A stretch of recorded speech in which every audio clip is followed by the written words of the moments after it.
Olá, estamos cá para mais um Pode Esclarecer, o podcast do Conselho Regional de Lisboa. Vamos iniciar hoje umas conversas novas, diria eu. Hoje vamos falar sobre os 50 anos do 25 de Abril. Este é o primeiro episódio dessa série e tenho o grato prazer de ter comigo duas pessoas com quem tenho privado muito tempo nos últimos, diria, anos, um mais do que o outro. De facto, tenho o prazer de ter comigo um colega de curso, não obstante hoje estar em prática societária e eu em prática individual. Ele foi meu colega de curso nos longínquos anos do século passado já, o Dr. Rui Patrício. E tenho também alguém que tenho aprendido a admirar, tal como admiro naturalmente o Rui Patrício, que é uma pessoa bastante conhecida na advocacia. Tenho o Dr. Artur Cordeiro, que é uma pessoa que eu diria que trouxe uma lufada de ar fresco à magistratura pela forma como fala, desempoeiradamente e diretamente sobre os problemas, e por isso entendi, e o Conselho Regional entendeu, convidá-los para dar início a este ciclo. Eu começaria pelo Artur, que de facto tem dado umas entrevistas que eu tenho apreciado muito pela frontalidade com que tem enfrentado as questões que lhe são colocadas. Considerando o tema, o que eu lhe pergunto é que diferenças essenciais encontra no seu exercício desde o início da sua carreira até aos dias de hoje. Muito obrigado, antes de mais, por me ter convidado, e é um grato prazer estar aqui com o Dr. Rui Patrício, que não reconheci, deve estar mais magro, com certeza, porque eu em tempo já trabalhamos juntos, mas a verdade é que as diferenças que eu vejo hoje é uma menor formalidade no modo como as pessoas interagem. Antigamente havia o sacerdócio da magistratura, havia a advocacia e havia tudo mais, mas por outro lado também vejo muitas dificuldades naquilo que nós temos que fazer e que no fundo passa pela forma como nós temos que abordar as exigências que o futuro e o presente nos colocam, e são exigências muito, muito grandes. Eu não me sinto confortável a falar sobre o Ministério Público sem ele estar presente, gosto sempre do contraditório, mas a verdade é que nós hoje temos um corpo profissional que não tem nada a ver com os idos dos 70, do 25 de Abril, em que era quase uma magistratura vestibular da magistratura judicial. Era quase, não, era mesmo. Mas temos também alguma necessidade de começarmos a agilizar as coisas. Eu, só para vos dar um exemplo, comozinho, não é? Eu cheguei aqui às vossas instalações e fiquei extremamente agradado, porque carreguei num botão, subi de elevador. É curioso, porque eu, a semana passada, tive um julgamento no Palácio da Justiça e confrontei-me com essa situação. Ou seja, eu lembro-me, e sempre para o Palácio da Justiça, eu consigo ver que estão lá 4 elevadores, mas há muito tempo que os 4 elevadores não funcionam todos em simultâneo. É alguma poupança de energia? Não, infelizmente são os meios que temos cada vez mais reduzidos, são o corpo... Mas é falta de orçamento?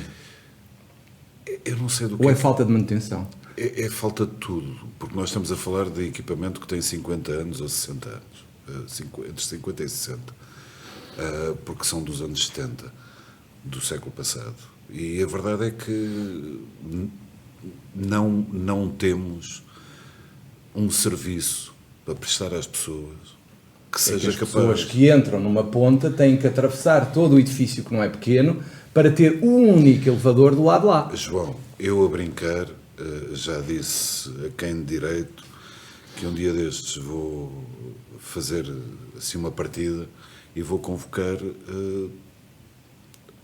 a Associação de Paraplégicos para irem assistir a um julgamento. E depois temos a outra coisa que é... E não vai haver. A chamada... Pois, não vai poder, porque a chamada é feita num andar e depois as pessoas têm que descer.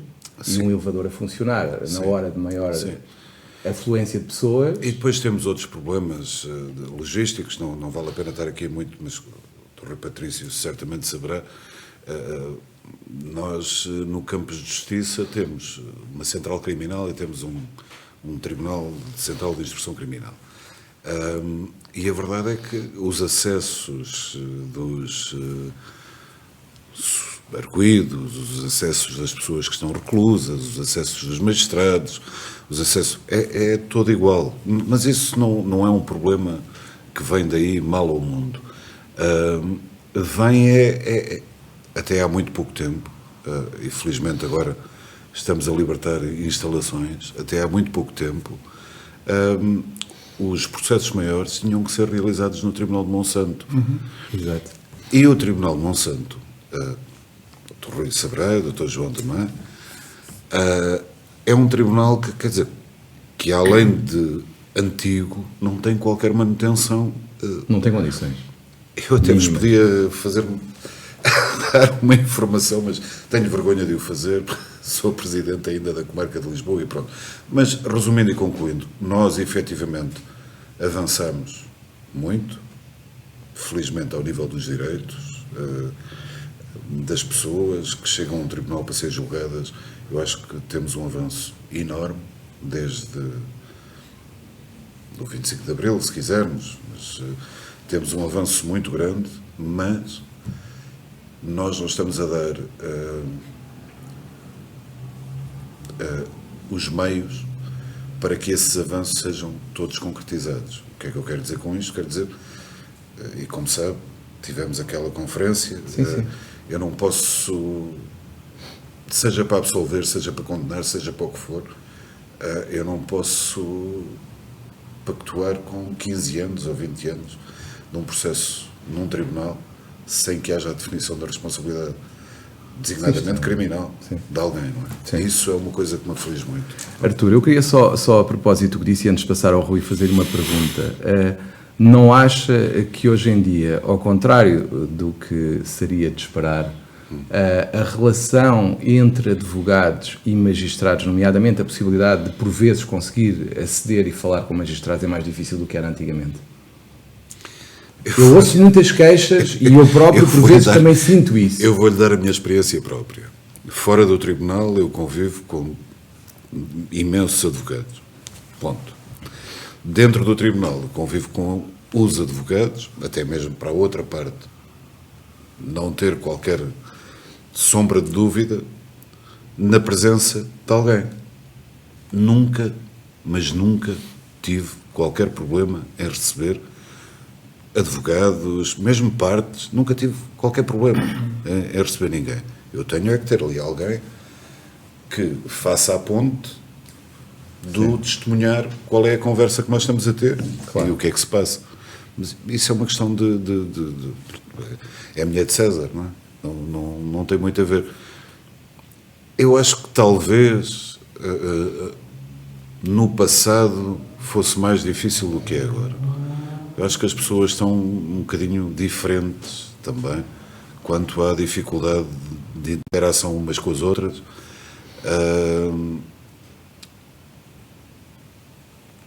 E também a forma como falam umas com as outras também é diferente. Porque relativamente, por exemplo, há pouco estávamos a falar do apoio judiciário, não é? Relativamente às defesas oficiosas, eu tenho notado, até mesmo porque a Ordem tem elevado cada vez mais a sua exigência para a admissão aos seus quadros, e o que eu acho é que tem havido uma melhoria que se contrapõe a outra coisa, mas pronto, mas isso também não quero falar muito. Pronto, Rui, a perspectiva de um advogado que trabalha essencialmente em penal, qual é a evolução que tens assistido e se há diferenças entre a tua altura inicial da advocacia e o que vês hoje em dia? Antes de mais, é um gosto estar aqui, não só na iniciativa do Conselho Regional, mas convosco. Eu acho que as diferenças são muitíssimas, muitíssimas. Eu comecei a advogar, contando com o estágio, faz agora precisamente 30 anos no verão. Não digas isso. É verdade. Faz agora em setembro 30 anos que eu comecei o meu estágio na Ordem dos Advogados e no escritório onde ainda estou hoje. Eu acho que muitas coisas mudaram, muitas mesmo. Também mal fora que em 30 anos a sociedade mudou radicalmente, que a justiça não mudasse também. Eu destacaria 3 coisas positivas e 3 coisas negativas, entre muitas outras. Acho que há uma coisa que mudou muito, se calhar algumas pessoas vão ficar surpreendidas, mas eu acho que melhorámos muito em geral, e já vou dizer quais são as exceções, em termos de celeridade. É incomparavelmente mais rápida a justiça em geral agora do que era em 1994, quando eu comecei, exceção feita aos tribunais administrativos e fiscais, porventura à jurisdição comercial e a alguns processos de crime, que não são a maioria, mas são o espelho do sistema. Já lá vou. Portanto, em regra, a jurisdição civil melhorou muitíssimo, mas muito incomparavelmente, a jurisdição laboral incomparavelmente, os recursos incomparavelmente. Portanto, isto é um tema que só quem tem uma perspectiva diacrónica consegue identificar, ao contrário do que se diz hoje, que é tudo demoradíssimo. Não, deviam ver É a percepção. É a percepção. É a percepção. É o problema das percepções na justiça, não achas? Porque a percepção é dada por uma pequena fatia Exatamente. da realidade. Segundo lugar, houve digitalização nos últimos anos, em algumas áreas, isso foi uma mudança muito significativa. Porventura vai ter que haver mais, porque é impossível responder às exigências do presente e do futuro sem mais digitalização, mas houve. Ninguém se lembra, hoje em dia já ninguém se lembra, nem nós começámos, mas como é que eram as coisas nos anos 90. E como é que se faziam as peças, e como é que se apresentavam as peças, e como é que eram as interações. Em terceiro lugar, estou totalmente de acordo com o que disse, acho que houve uma grande consciencialização dos direitos e uma grande sensibilidade para os direitos, quer do ponto de vista da consciência que as pessoas têm dos seus próprios direitos e da sua reivindicação, quer do modo como o sistema os trata. Acho que estas 3 coisas melhoraram muitíssimo. Acho que há coisas que pioraram. E acho que uma das que piorou foi essa que tu precisamente identificaste. Estou totalmente de acordo com o ambiente entre os operadores judiciários piorou. Sim. Piorou. Também acho piorou. É que o Dr. Artur, felizmente, eu acho que é uma exceção. É uma exceção, claro que é uma exceção. Infelizmente. Mas nós não podemos pôr o ónus disso nos magistrados, nem nos judiciais, nem no Ministério Público. Eu acho que mudou porque a relação entre as pessoas na sociedade mudou. Também estou de acordo consigo. Acho que as pessoas hoje se relacionam de uma forma, às vezes, pouco cuidada. Mas achas que é confrontacional? É muito confrontacional. Não é uma questão de respeito, não é uma questão de formalidade, não é nada disso, é uma questão confrontacional. A nossa sociedade é muito confrontacional, vive do conflito, vive de um tom adversarial, vive do escândalo, vive da provocação, e isso reflete-se nas classes judiciárias. Este é o primeiro ponto. Segundo ponto, a justiça tornou-se muito mais visível. Repara que eu estou a pôr isto nas coisas negativas e não nas coisas positivas, embora isto tenha uma vertente positiva, que é a vertente do escrutínio. Exatamente. Mas também tem uma vertente negativa, que é esta visibilidade faz com que a justiça seja vista como uma coisa sobre a qual toda a gente tem opinião, tem saber, e uma coisa que todos os dias está na crista da onda. Ora, a experiência diz-nos e a vida diz-nos que só está na crista da onda coisas que sejam anormais, que sejam escandalosas, que sejam quase negativas. O cão que morde o homem. O cão que morde o homem e o homem que morde o cão. E, portanto, a justiça passou a estar na ordem do dia pelos seus aspectos patológicos. Os seus aspectos patológicos que existem, mas são localizados. O problema é que a percepção, como tu dizias e bem, é tida por causa dos aspectos patológicos. E, portanto, nomeadamente os megaprocessos. Os megaprocessos. E, portanto, piorou muitíssimo a credibilidade da justiça. As pessoas hoje em dia não acreditam na justiça, sendo certo que acho que não têm razões para isso. Antes, pelo contrário, acho que a justiça melhorou globalmente, mas eu estou dentro do sistema, tenho uma visão privilegiada. Em terceiro lugar, deixa-me só acabar. Sim, deixa. Outra coisa negativa é a questão dos meios. E quando eu digo os meios, não me estou essencialmente a referir aos meios humanos, embora também possa haver problemas de meios humanos. Há a questão dos funcionários, enfim, a questão dos magistrados acho que não tanto, embora nos magistrados eu acho que não se põe um problema de número de magistrados, põe-se o problema do que é que os magistrados têm para fazer e como é que fazem, que é uma coisa absurda. A carga de trabalho que o magistrado tem hoje em dia é incomparavelmente maior do que era há 30 anos, a complexidade dos processos é incomparavelmente maior do que era há 30 anos, as exigências de fundamentação são incomparavelmente maiores do que eram há 30 anos, os magistrados são os mesmos, não tem ninguém que os ajude. não podem sequer dar indicações para não dizer ordens aos funcionários judiciais, que é uma carreira paralela à magistratura, que é uma coisa que é absurda. Eu, como não sou candidato a nada, posso dizer o que quiser, que é uma coisa que eu não percebo. Eu tenho direção sobre quem me assiste, não percebo como é que o magistrado não manda nos funcionários. Eles E na greve notou-se. Nunca percebi, mas pronto, mas isso sou eu. E, portanto, há um problema de meios desse ponto de vista. Quer dizer, as coisas são muito mais complexas e o magistrado é o mesmo, isolado, coitado, ali na sua secretária. E há um problema de meios materiais, quer dizer, de meios informáticos, que é notório. De instalações, de tudo. E, portanto, desse ponto de vista, acho que piorámos um bocadinho. E ainda parece que piorámos mais, porque a tensão é muito maior. E, portanto, se eu tiver uma pequenina borbulha e não olhar para ela, não dou por isso. Se eu tiver uma pequenina borbulha e tiver toda a gente a olhar para ela, esta borbulha parece uma coisa muito maior. E, portanto, acho que estamos melhores materialmente e acho que estamos muito piores do ponto de vista das percepções. E isso é um problema. Mas tu achas, por exemplo, que a questão da visibilidade que falas, por exemplo, não seria melhorada se, por exemplo, a publicidade das decisões fosse total, que se percebesse porque é que é a decisão A e não a decisão B que aparece, que é o que ainda acontece, não seria mais claro tornar ainda mais visível, ou seja, todas as decisões serem públicas? Acho que podia ajudar, mas acho que isso não resolve o problema. Acho que podia ajudar porque há uma parte da justiça numa sociedade do século XXI que ainda comunica como se comunicava no século XIX, e isso não pode ser. As reservas que impendem sobre as profissões judiciárias têm que ser revistas, inclusive a da ordem. Nós não podemos viver numa sociedade comunicacional onde toda a gente pode falar sobre tudo, menos os envolvidos. Mas sabes que na ordem, atualmente, o nosso artigo da publicidade desapareceu. Desapareceu na prática.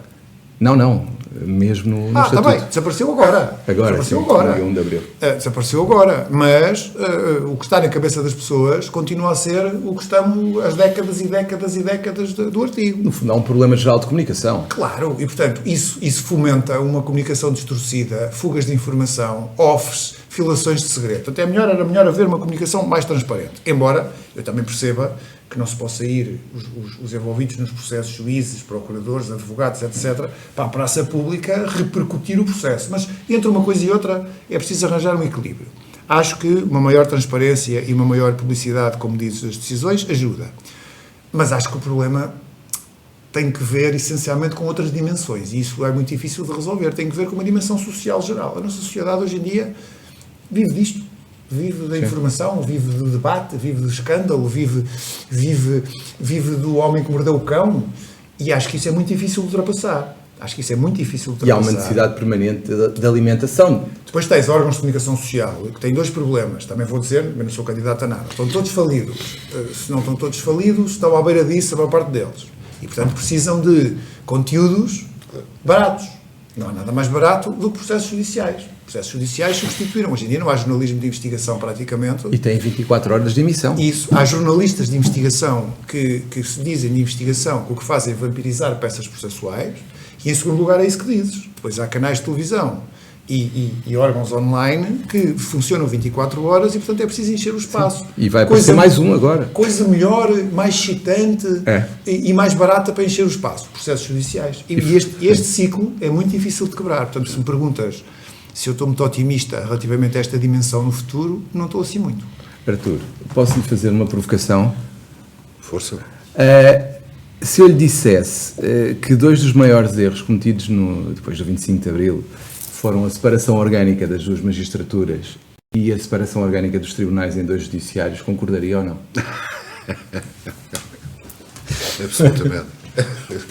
As duas magistraturas, eu não tenho grandes... não tenho assim um ideário propriamente definido sobre isso.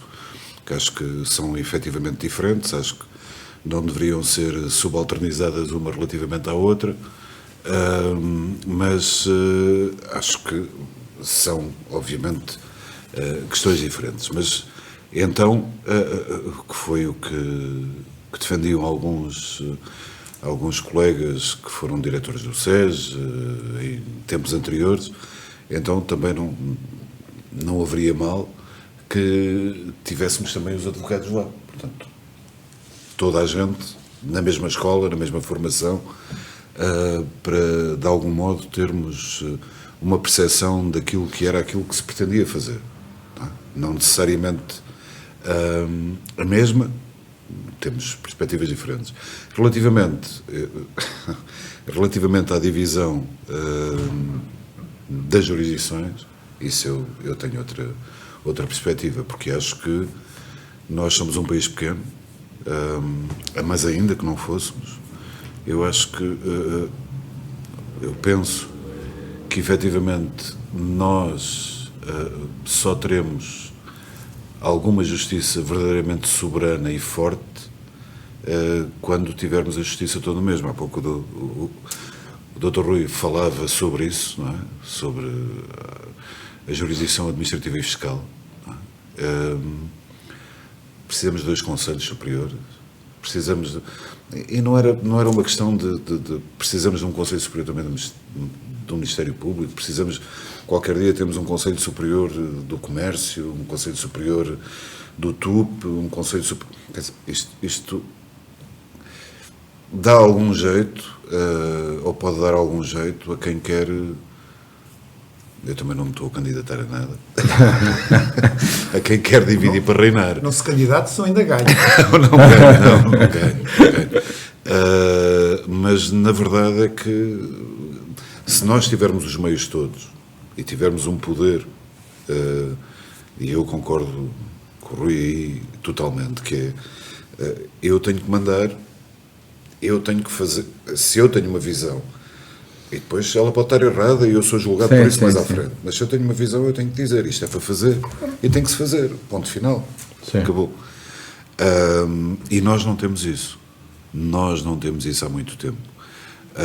E uma coisa é o privado, e ainda bem para quem consegue, não é? Em que faz o seu caminho, determina as suas diretrizes, segue. Outra coisa é o público, em que nós estamos sempre sujeitos a tudo e mais alguma coisa. De algum modo,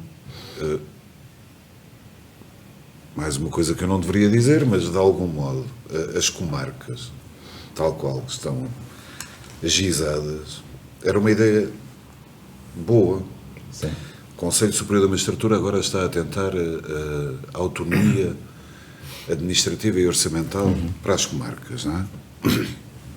Mas, na verdade, quer dizer, qualquer presidente de comarca está sempre dependente, pode ter muitas ideias, pode ter muita vontade de fazer muita coisa. E tem, a maior parte tem, sem dúvida, mas depois debate-se com o problema da orçamentação, do dinheiro que existe disponível, da manutenção, como dizia há pouco, e este é um problema, e agora indo de encontro àquilo que o Rui dizia muito bem, isto é um problema que afeta o funcionamento. Nós estamos mais céleres no cível, é verdade, no comércio, é verdade, mas também temos menos solicitação. Claro. Muito menos.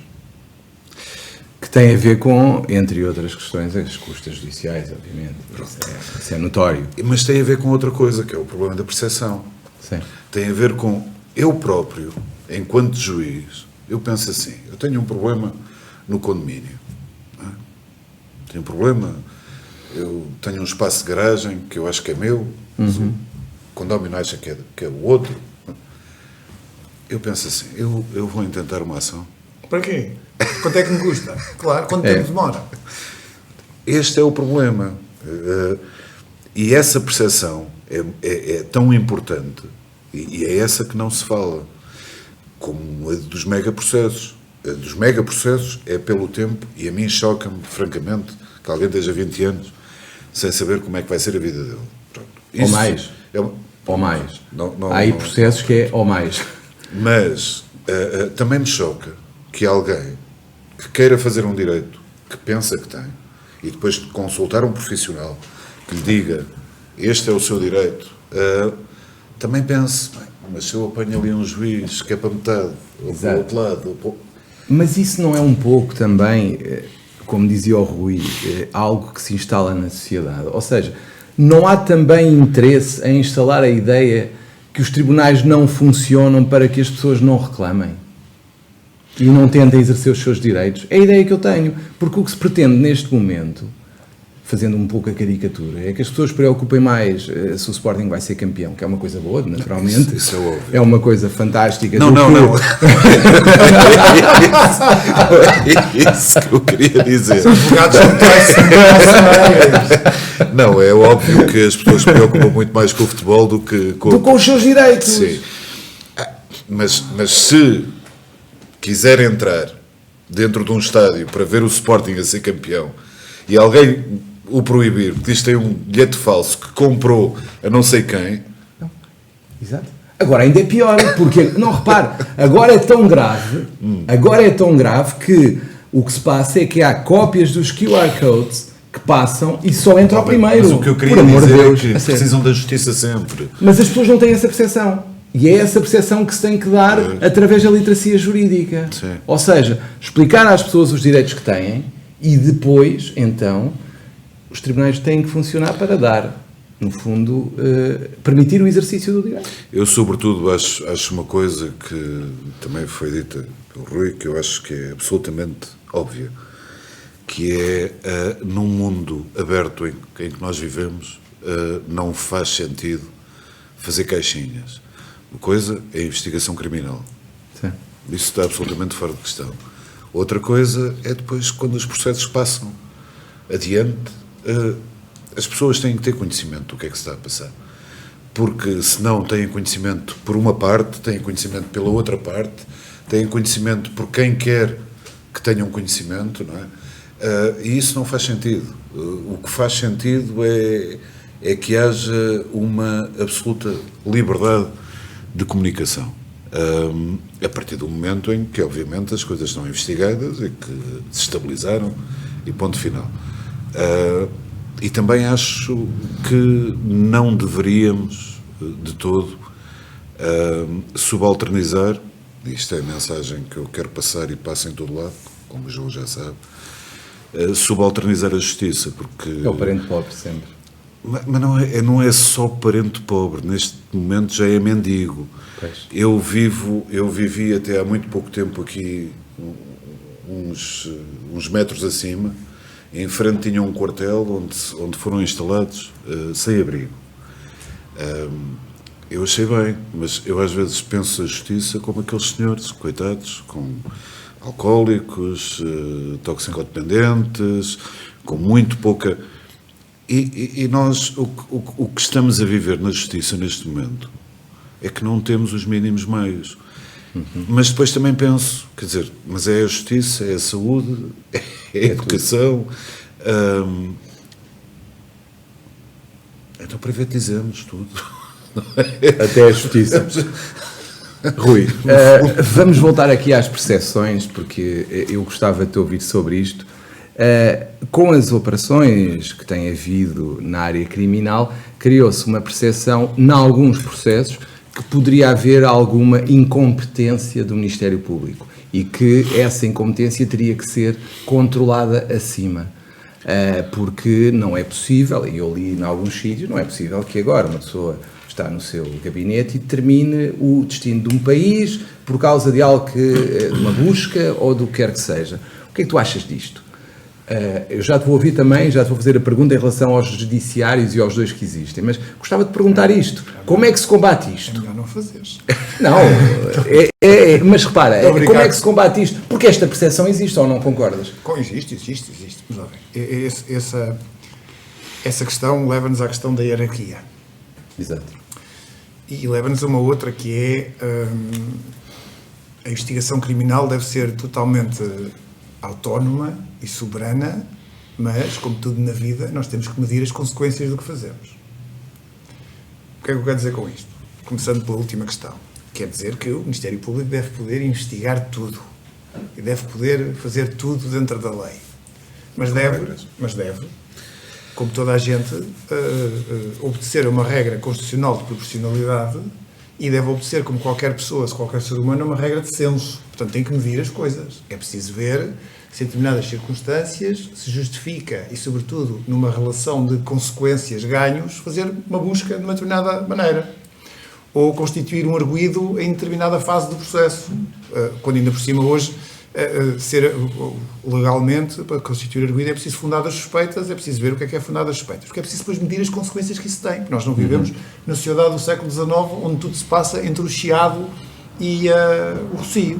Vivemos numa sociedade ampla. E, portanto, é preciso também medir as consequências das coisas. E a impressão que eu tenho é que algumas vezes, para não dizer muitas, essa ponderação não é feita. Por exemplo, assistimos a buscas Assistimos a nos buscas dias que das às vezes- tomadas de posse de alguém. Assistimos a buscas que muitas vezes não são necessárias, salvo haver respeito por a opinião contrária. Assistimos a buscas feitas com um aparato absolutamente desnecessário. Assistimos a buscas muitas vezes com flagrante violação do segredo de justiça que ninguém investiga neste país nem quer investigar. E assistimos muitas vezes à escolha de timings que, se não são intencionais, eu admito que não sejam, são pelo menos muito descuidados. Primeiro ponto. Segundo ponto e mais importante.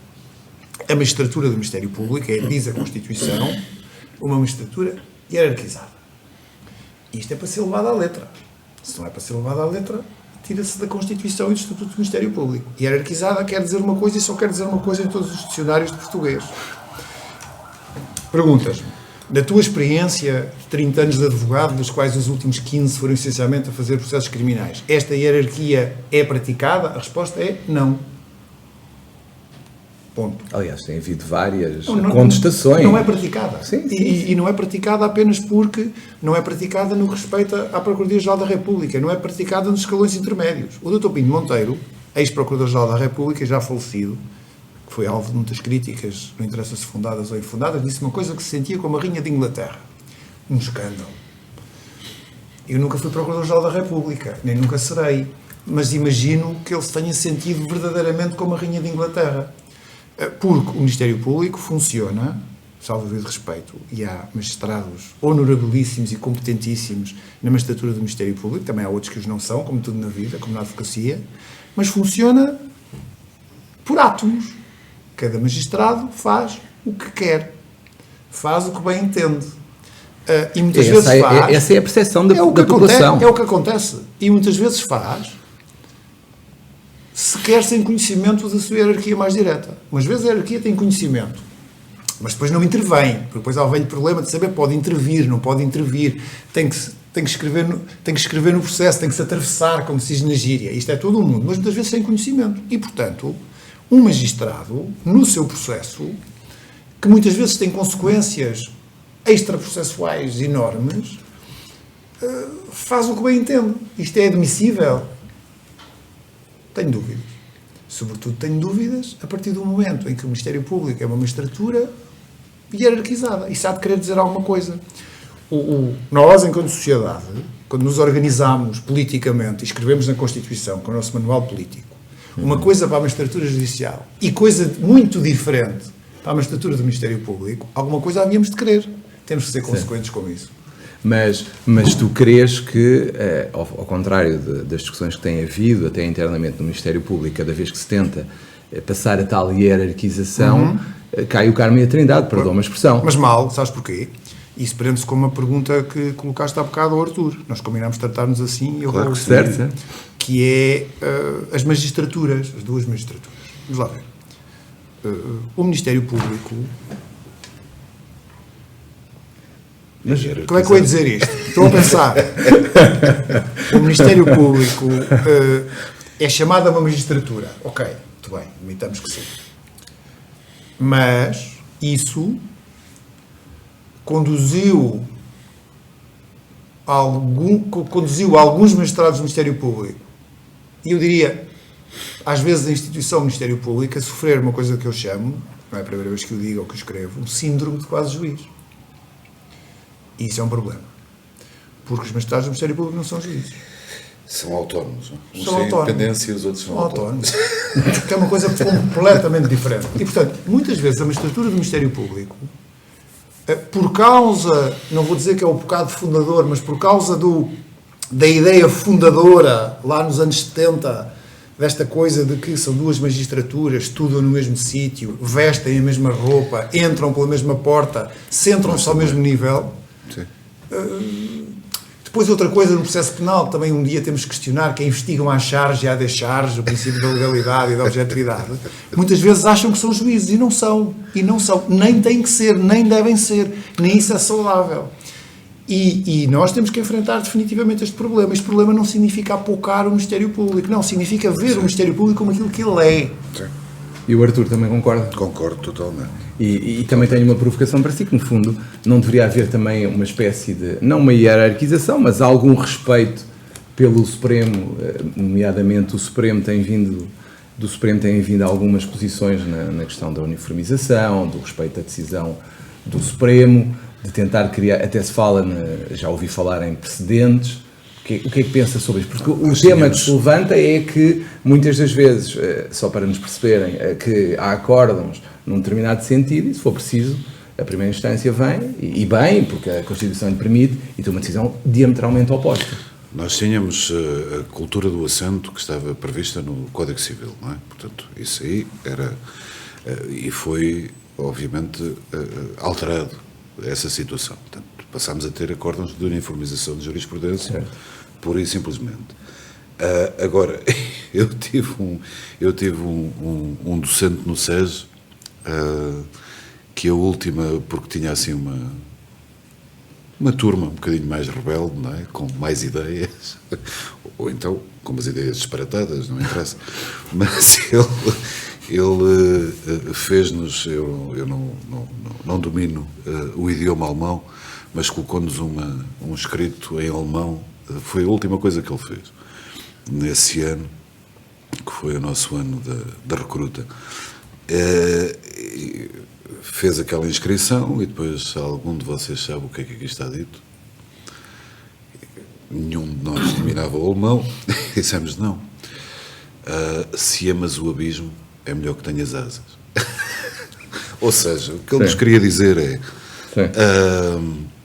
façam, sejam inovadores, não fiquem atados ou completamente imobilizados por tudo o que vem de trás, porque eu não sei como é que é a advocacia, tive 2 anos de advocacia, que é muito pouco ou nada, mas sei como é que de algum modo é a magistratura, e nós temos tendência, até porque de algum modo nos é mais fácil a irmos buscar tudo o que está para trás. Portanto, não temos a cultura do precedente, mas no fundo temos um precedente que vamos à net e vemos o que é que está decidido, de algum modo. Sim. Que é, de algum modo, também o que os senhores advogados fazem, não tenho dúvida nenhuma.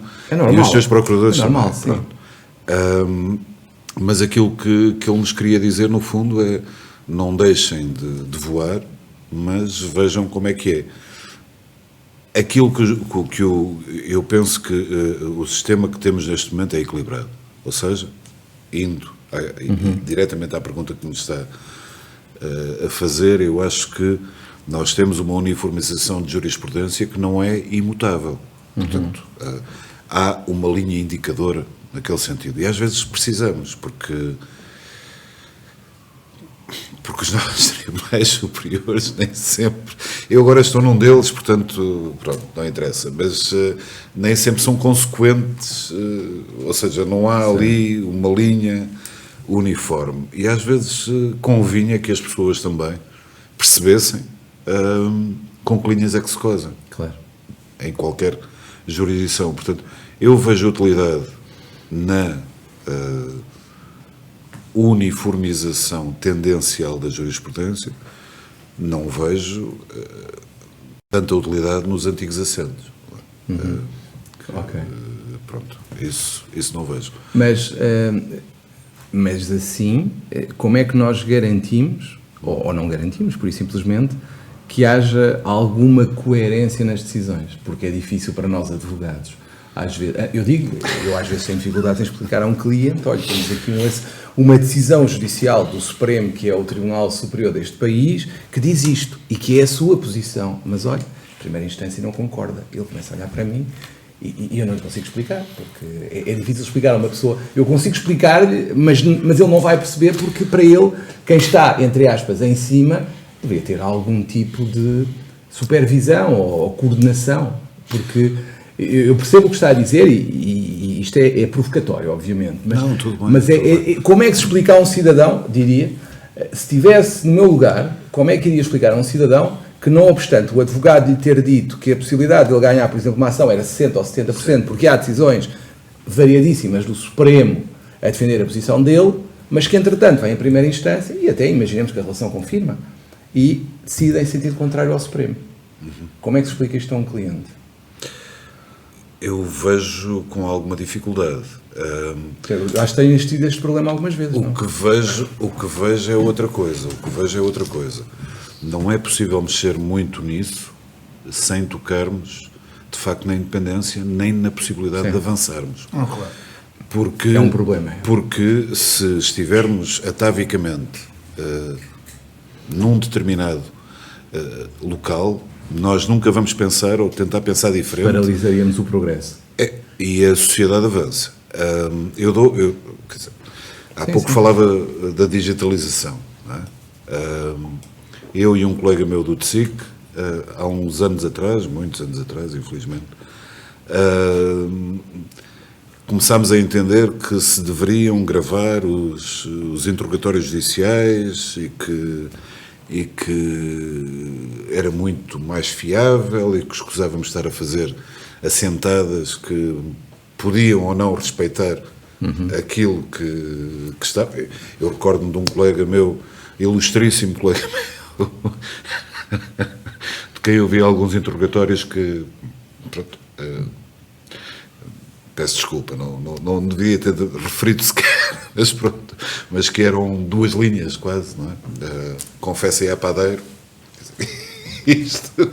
Bem, factos, condições socioeconómicas. Preenche.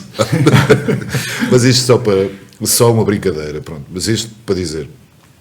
E, efetivamente, teve que vir uma alteração legislativa, porque toda a jurisprudência se opunha a este modo de pensar, ou seja, que era gravar aquilo que a pessoa estava a dizer perante nós, não é? Para que alguém pudesse sindicar, na verdade, aquilo que tinha sido dito. Não é? Não é aquilo que o juiz tinha entendido que era a síntese ou a súmula do que estava. Isto vai-nos levar a outro ponto, que é nós temos que fazer um caminho muito rápido, porque as exigências de fundamentação, o Rui há pouco estava a dizer, isto é uma loucura. Isto é uma loucura. Nós temos acórdãos do STJ com centenas de páginas que são repetições daquilo que a primeira instância disse, que a segunda instância disse. Isto é uma loucura. A informação deste modo, se nós não disciplinarmos, isso é outra questão, que eu acho que é muito importante debatermos. Como outra questão que também era muito importante debatermos, lá está, dentro do sistema, mas mais do meu sistema do que do sistema geral da justiça, era o olharmos verdadeiramente para aquilo que é o mérito. Não é se produzimos muitas decisões ou se damos tudo em DS. Não fazer uma justiça estatística. É aquilo que verdadeiramente que é o problema. Também concordo. Também concordo. Posso dizer uma coisa? Claro, claro. Estou mesmo cheio de vontade. Força. Isto que acabou de dizer, eu fui membro do Conselho Superior da Magistratura. Para mal e para bem dos meus pecados. Aprendi muita coisa, não? Fui membro do Conselho Superior da Magistratura. Eu também. A fundamentação é verdadeiramente um tema que merece reflexão. Eu acho que nós não melhorámos em matéria de fundamentação, acho que piorámos. Embora hoje não haja sentenças por apontamento, que era uma coisa que havia muito quando nós começámos a advogar, lembras-te, João? Lembro. Que também não era grande coisa, sentenças por apontamento. Mas, hoje em dia, há uma espécie de sentenças por apontamento com 150 páginas. Sim. O que é que eu quero dizer com isto? Sim. Quero dizer 2 coisas. Primeiro, fundamentar não é escrever muito. Fundamentar é explicar os fundamentos da decisão. Que é uma coisa que dá muito trabalho, é muito difícil e, sobretudo, é muito difícil pôr em 10 páginas. E, portanto, criou-se um bocadinho a cultura, por 2 razões, que já vou dizer, na minha opinião, quais são, criou-se a cultura de que escrever muito é uma enorme fundamentação. Sim. E o que é escrever muito, muitas vezes? É relatórios enormes do que se passou no processo, que é uma coisa que é absolutamente desnecessária. Absolutamente desnecessária. E depois é mimetizar a universidade. Eu não sei se ensinam isto no SES, porque eu nunca fui nem discente nem docente no SES. Mas o ensino profissional não é para mimetizar a universidade, porque às vezes na ordem também se mimetiza a universidade. Às vezes ainda não falámos de advogados, era bom falarmos, também tem muitas responsabilidades nos problemas do sistema. E aquilo é só citações e citações e citações e citações e citações. Depois chegas ao fim, quando vais tentar perceber porque é que aquela decisão do caso concreto, e às vezes são 2 linhas, é um apontamento. Porque... E isso é péssimo. Exato. Isso é péssimo, porque obriga o juiz, coitado, a escrever, embora o copy-paste também ajude, a escrever que nunca mais acaba, mas depois deixa completamente os destinatários desorientados porque não percebem os fundamentos da decisão. Como agravante. As avaliações, e era aí que eu queria chegar, que eu aprendi no Conselho Superior da Magistratura, as avaliações são baseadas, como é que eu hei de dizer? São baseadas no número de laudas e na erudição das laudas que se produzem. Aquilo é à página. O juiz faz muitas sentenças, tem o trabalho todo em dia e fundamenta muito bem. Lá se decide bem ou mal, isso a gente não se mete porque é matéria jurisdicional, que é uma coisa que eu aprendi no Conselho, e é, quando o Conselho não se quer meter numa coisa, que acontece mais das vezes, diz que a matéria é jurisdicional. Eu só lá tive 3 anos, e é o que eu aprendi em 3 anos. Isto muito inteligente. E isto não sou nada, aquilo é que é muito óbvio, entrava com os olhos dentro. E nós temos... Quando eu às vezes ouço os desafios da justiça e tal, a maior parte dos desafios da justiça são de mentalidade e de procedimento, mas são de mentalidade e procedimento a sério, não é? Isto é muito fácil de enunciar, mas é muito difícil de fazer, não se faz por decreto. Mas é preciso mexer numa data de coisas. Mas de todos. De todos. É preciso mexer nisto da fundamentação. É preciso mexer no ritualismo. Quer dizer, nós não podemos viver numa sociedade onde... Eu ontem estive a fazer... Eu tenho que trabalhar ao domingo. Eu ontem estive a fazer uma coisa em que, por causa do adiamento da diligência, de uma diligência, tínhamos 4 requerimentos, 5 cotas, porque depois o senhor juiz diz, explique ao funcionário, e o funcionário abre a conclusão e faz uma cota. E demorámos páginas e páginas e páginas do processo.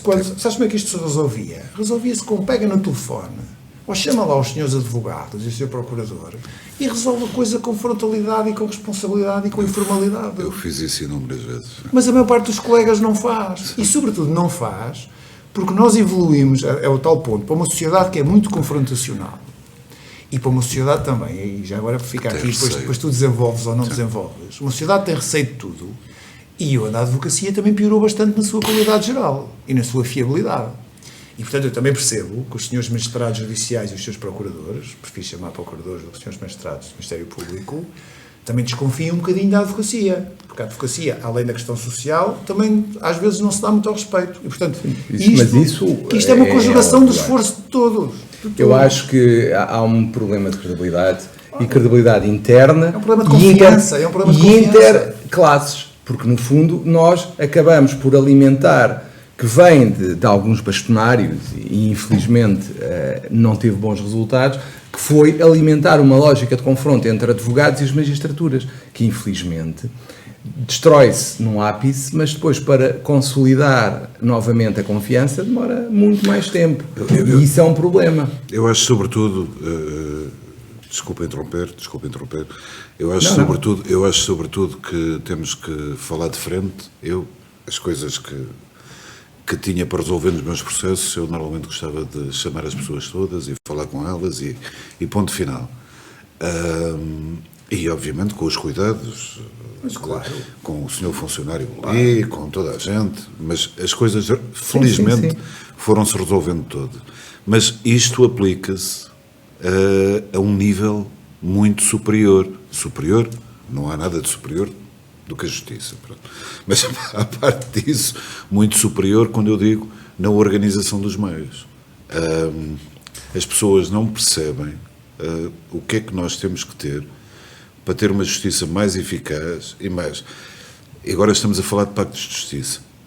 Já andamos a falar de Pactos de Justiça há E houve reuniões com 15 anos. Sempre, desde como eu. Todos os governos se lembram disso. Eu não quero saber se há um conselheiro que acha melhor que a fundamentação seja assim, para ir aí, se há um docente do SES que diz não, isto já não pode ser, tem que ser assado. Não me interessa nada. Interessa-me é que, como dizia o Rui, nós não podemos ter 100 e tal páginas que ninguém lê. Ninguém lê. Só se tiver interesse em ir buscar ali uma coisa qualquer, não é? Mas que ninguém lê. Não é? E nós sabemos que aquilo que interessa está quase no final. Sim. Aliás, isto na muitas fundamentação. Desculpe interromper. Quando está? Porque às vezes não está. Às vezes não está. Sim, os advogados, exatamente. Eu não queria ser tão mau. Mas queria eu, às vezes não está. Mas pronto, mas independentemente da fundamentação, nós temos muitas outras coisas. Nós temos, se calhar, que pensar no modelo de como é que queremos ver organizados os tribunais.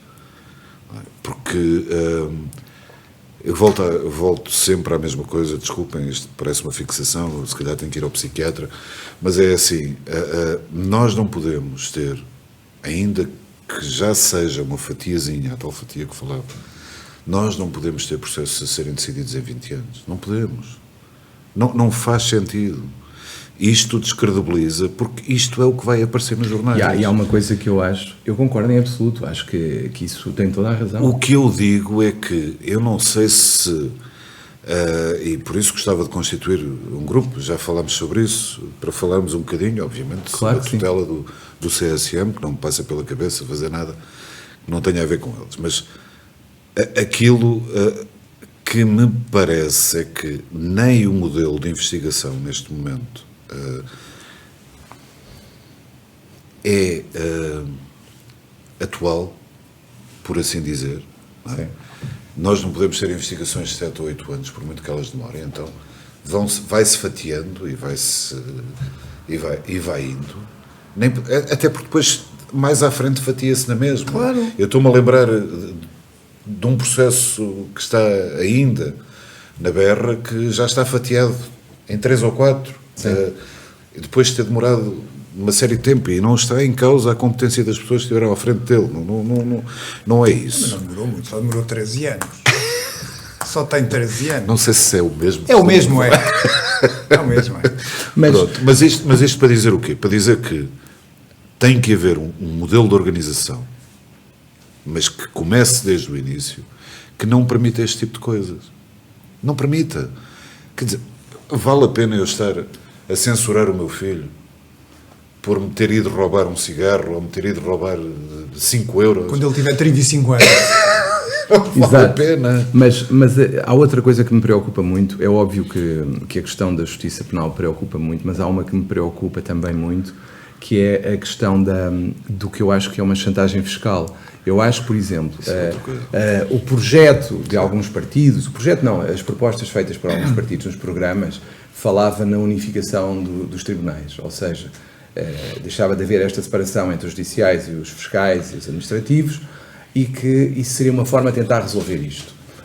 Eu acho que neste momento nós vivemos uma chantagem fiscal, porque de facto não é possível explicar a um cliente, e nós vivemos isso, que tem que pagar, se quiser impugnar uma dívida que considera não ser devida, tem que pagar a dívida 25%, custas judiciais. E depois esperam uns anitos. E os nossos honorários, que lhes podemos garantir que vamos ganhar, obviamente, a não ser que sejamos inconscientes, e depois espera, se for preciso, 15, 20 anos.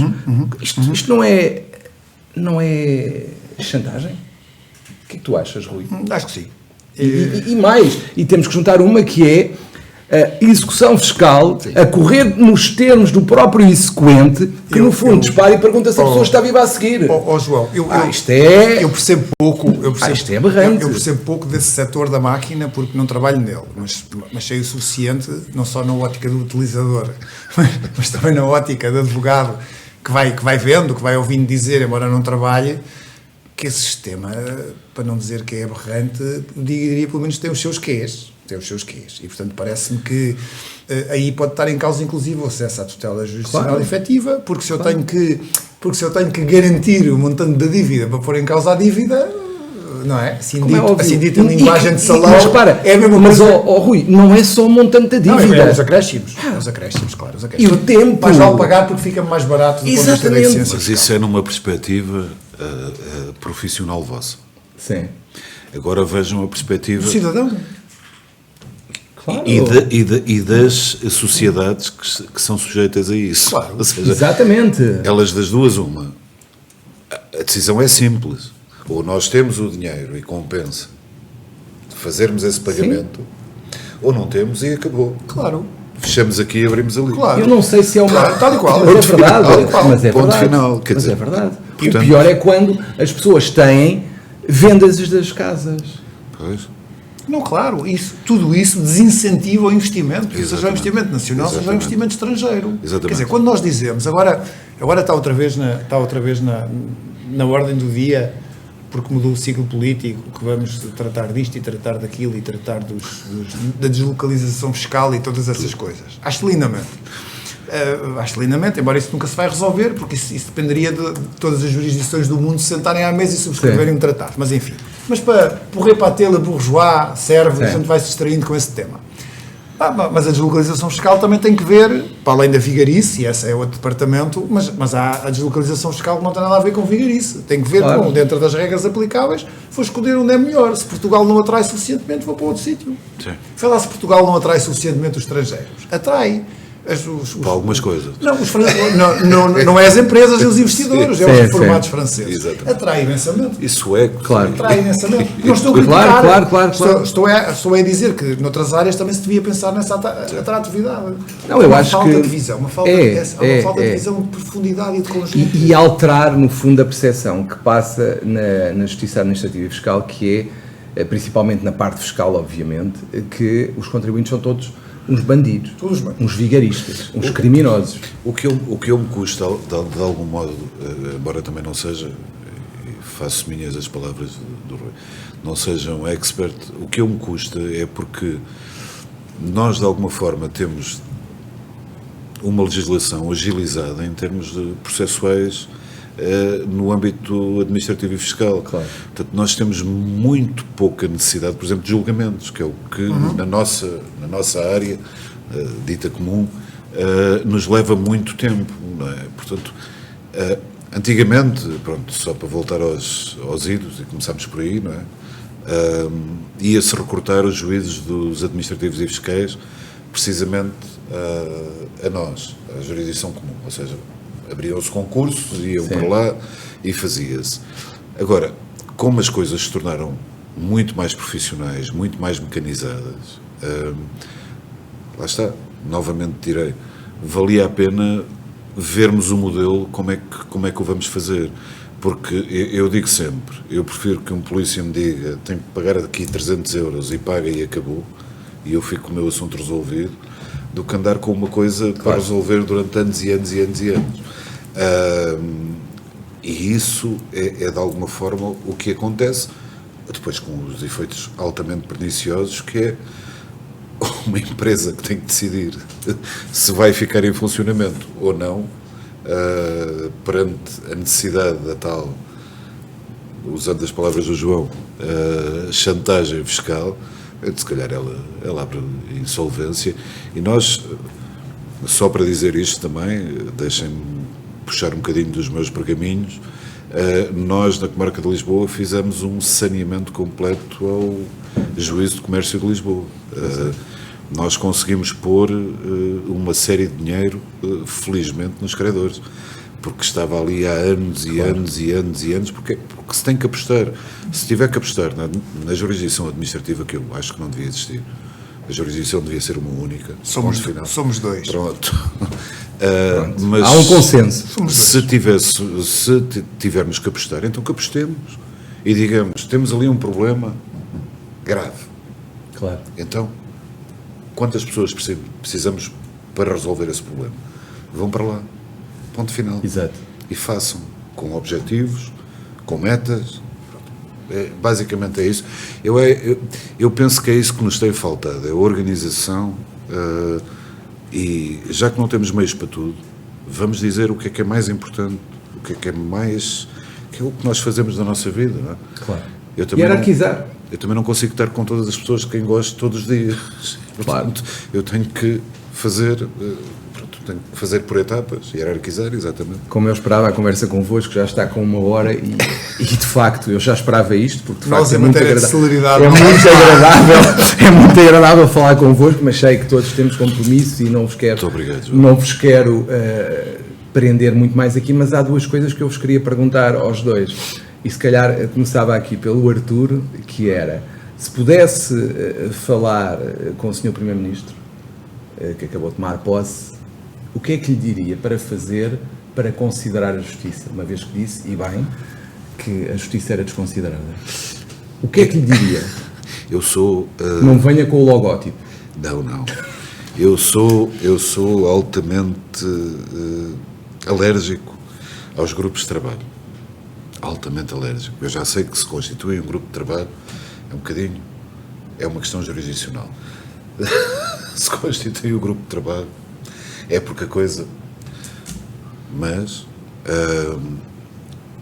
aquilo que eu lhe diria é que tem que haver um investimento, que é o que eu tenho dito sempre, sério.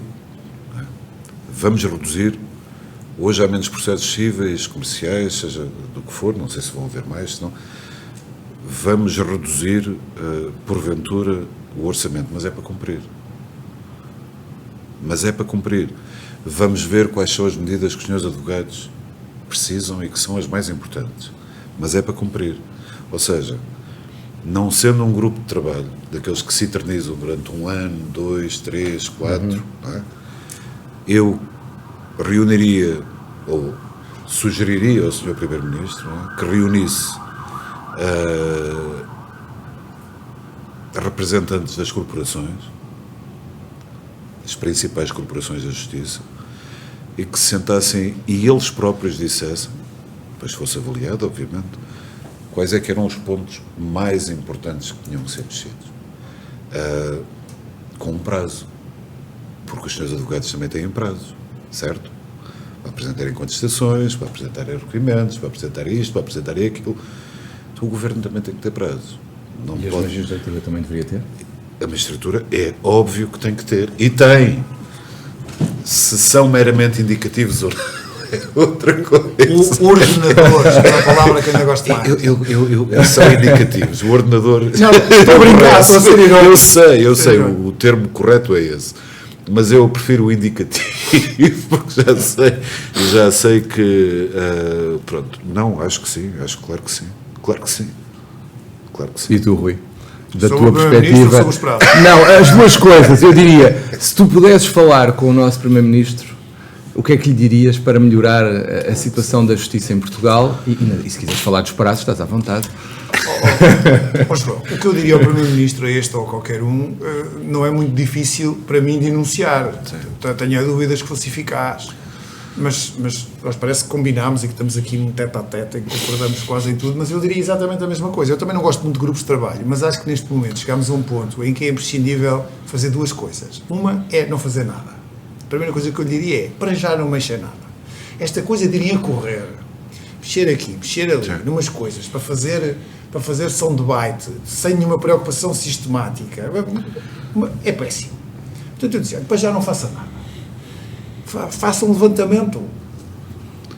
Podia ser essa coisa das profissões, mas com 2 condições. Uma é o prazo. E a outra é, envolvido esse prazo, apresenta uma solução. Exatamente. Se esse grupo não apresentar, apresenta ao Primeiro-Ministro.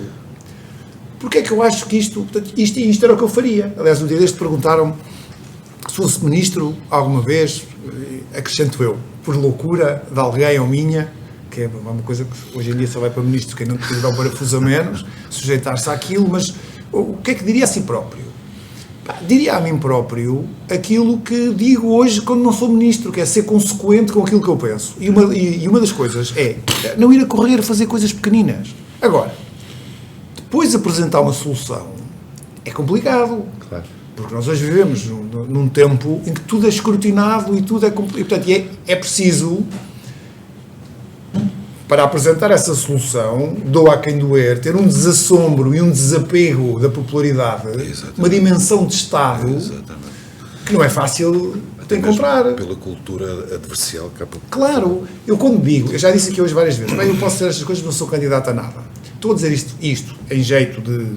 É verdade, não sou candidato a nada, mas estou a dizer isto em jeito de bengala retórica, mas também com um sentido, que é, quando se é candidato a alguma coisa, como hoje vivemos na cultura do escrutínio absoluto e da popularidade, às vezes é muito difícil tomar decisões difíceis. Certo. E às vezes as decisões difíceis são não fazer nada para já e vamos ver, mas era o que eu diria ao Primeiro-Ministro, porque nós chegámos a um ponto em que precisamos de fazer um verdadeiro diagnóstico, porque os diagnósticos que estão feitos, salvo de respeito para a opinião contrária, são muito baseados em coisinhas. A espuma do tempo. A espuma do tempo. É olhar para coisas como a relação entre as profissões, como a fundamentação, o reforço da confiança, o que é investigação criminal. Podemos fazer outro programa? Seguramente. Se me permite, coisa que é porque é que os processos, já não há tempo... Mas traz cá um procurador. Um procurador. Porque eu não quero meter-me nisso. Porque é que os processos demoram 12 anos? Porque é que os processos demoram 12 anos? É outra coisa que também tem que se olhar. Como é que se vai resolver o problema da complexificação da sociedade e dos impactos que isso tem no processo criminal e um sistema que é do século XVIII, que é um sistema formal e ritualista? Este tipo de coisas é que são verdadeiramente as coisas a enfrentar. Não é a lei do lobbying, não é a lei do lobbying que vai resolver os problemas da justiça portuguesa, não é aumentar a pena da corrupção de 8 para 12, não é isso que vai resolver os problemas da justiça portuguesa. Tudo isso é bullshit, desculpem a expressão, tudo isso é para alimentar os jornais e os comentadores e tudo mais. Se os prazos deviam ser vinculativos, tenho dúvidas. Vou dizer, tenho dúvidas. Para os magistrados? Tenho dúvidas. Tenho dúvidas que devessem ser vinculativos. Perceba a sedução da ideia, mas eu sou muito, pode não parecer das coisas que eu disse até agora, mas eu sou muito sensível àquilo que eu chamo o mistério da decisão, no bom sentido. Acho que a decisão é uma coisa muito complicada. A decisão mas imaginas, por exemplo, se não fosse em relação à decisão, outros despachos introdutórios, outras coisas. Sim. Não a decisão. Admito que sim, mas ser indicativos com consequências processuais é voltar a um formalismo que é inimigo da materialidade. E, portanto, eu tenho dúvidas. Vou dizer que tenho dúvidas. Tenho dúvidas. Concordo. Não, mon cœur balance. Percebo as vantagens, mas eu sou muito... Eu nisso sou muito anglo-saxónico, eu valorizo muito o miolo da decisão, o conteúdo decisório, o conteúdo, o senso da coisa, e isso às vezes não é compatível com prazos vinculativos. Coisa diversa é, por exemplo, os prazos da investigação criminal terem determinadas consequências que não apenas fazer desaparecer o segredo de justiça, que é uma coisa, aliás, se me permitem a piada, uma consequência engraçada, porque é fazer desaparecer uma coisa que não existe, mas sobre os prazos decisionais da magistratura judicial, tenho muitas dúvidas. Muito obrigado. Inclino-me a achar que não devem ser indicativos. Agora, que não devem ser vinculativos, desculpa. Agora têm de ter consequências quando não são razoáveis. E nada mais direito. Não, isso claro. Nem sempre tem. Muito obrigado, Rui. Muito obrigado, Artur. Obrigado. Foi um excelente momento, creio eu, de conversa. Eu gostei imenso. E creio que teremos que repetir brevemente. Muito obrigado a todos. Muito obrigado a todos. Espero que tenham gostado tanto como nós. Até uma próxima.